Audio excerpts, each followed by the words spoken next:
सिंध के सिंगर जड़ा मुझा उस्ताद साहिबान ऐ सकाफती रंगन में रंजियल मुझा भारो ऐ भेनरो अस्सलाम वालेकुम। जिए सिंह जिए सकाफत लफ्ज़न जिया पंहिंजी खुशबू जज़्बन जिया पंहिंजी खुशबू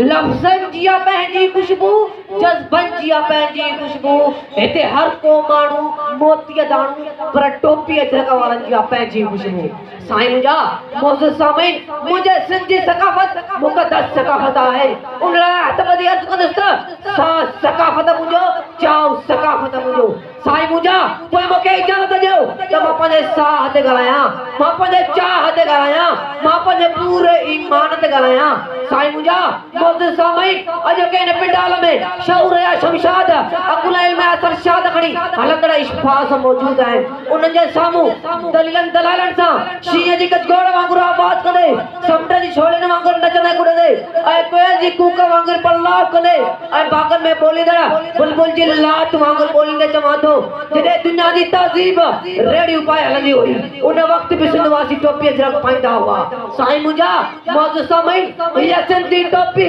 मस्जिद जे महराब में चवां हीअ अजरक सिंध जो एहराम चवां हीअ दिल्ली जाए निमाज़ चवां हीअ अजरक जो फुलियूं मोहबत जा मुंहुं चवां हीअ दिल्लीअ ते टुकियल टुक गुलदाननि में गुल चवां त वधाउ न थींदो। साईं मुंहिंजा मौजूद सामीन अवां खे नेक रोशन कराईंदो हलां त मुंहिंजी सिंधड़ी बि हिते मुंहिंजी जिंदड़ी बि हिते मुंहिंजी सिंधड़ी बि हिते मुंहिंजी जिंदड़ी बि हिते मिठो सरोली बि हिते पहाका परोली बि हिते चोर सो लंगड़ो बि हिते मोराकी डमरो भी हिते समट्रे सिंधू भी हिते पलो पल जे भी हिते रूरल जे भी हिते सिरिया साग भी हिते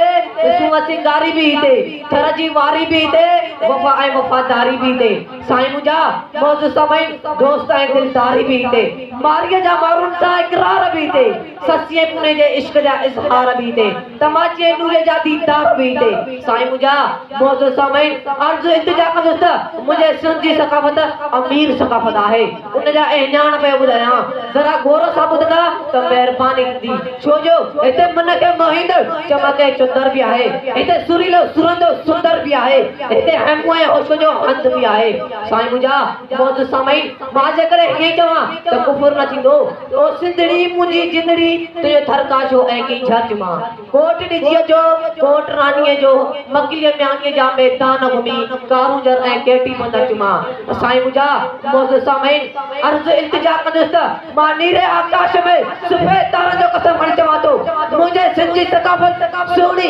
सेफ्टी सलीक़े वारी समाजड़ी ऐं अमन वारी सकाफ़त आहे। साईं मुंहिंजे में शाइर बुज़ुर्ग वॾीअ दानश्वर ऐं मिठड़ा मंझि मिठाई वांगुरु हिटाई भी आहे जंहिंमें समुंड जहिड़ो सभी लाल भी आहे जंहिंमें हक़ सते सलामी सचल ऐं सामी भी आहे उते इश्क में बिना अमल ऐं हामी भी आहे। साईं मुंहिंजा मौजूद सामीन आख़िर में शेर जी सुठो सटंदे पाई जगह वठंदुसि सिकी सिकी जे मिलंदासीं पोइ मोटी मूर न छॾंदासीं सिकी सिकी जे मिलंदासीं पोइ मोटी मूर न छॾंदासीं अखड़ियूं अखड़नि में अटकाए हिक ॿिए ॾे पिया ॾिसंदासीं कारूंजर ऐं केटी बंदर कारूंजर ऐं केटी बंदर किंजर मंछर पिया घुमंदासीं संगत में सरवेज छॾाए पेच मिटीअ सां पक्का पाए सिंधड़ी पंहिंजी जियो दिलबर पाड़ी पाड़ी चुमंदासीं पाड़ी पाड़ी चुमंदासीं। अस्सलाम वालेकुम।